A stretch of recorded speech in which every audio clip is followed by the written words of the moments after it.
One night, while the family was together in the bedroom, the double bed began shaking and levitating off the floor. An ultra-black figure materialized in front of them and then vanished. Meanwhile, in Brian's room, Lorraine was sitting beside Brian when an invisible force lifted him 5 feet into the air and threw him across the room. Then Father Jason witnessed rosary beads levitate and float out of his room. When he followed them into the kitchen, he found them wrapped around the arm of a wooden chair. But the beads were still animated, and he could hear crunching noises as the beads tightened around the chair, almost like they were simulating a strangulation. After witnessing a threat like this, everyone agreed it was too dangerous to stay inside the house, so Ed told the Donovans to stay at Ted's parents' house for a while.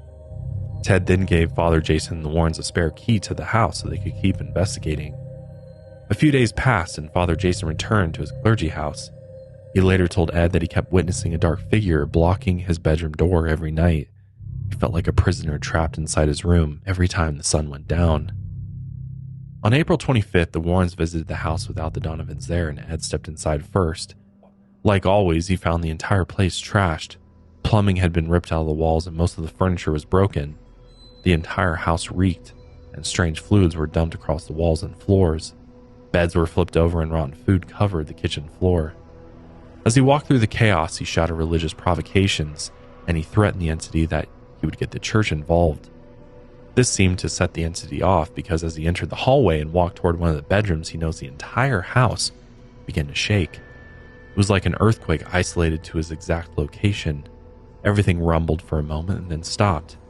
Ed scrambled into one of the bedrooms when he noticed an old, feeble man, or something that looked like an old man, standing in the corner. Then strange psychic energy charged the room, violently slicing the walls, curtains, and furniture. As the energy circled the room and approached Ed, he lifted his arms to protect himself and was slashed several times before stumbling back into the hallway. Then he ran back toward the living room.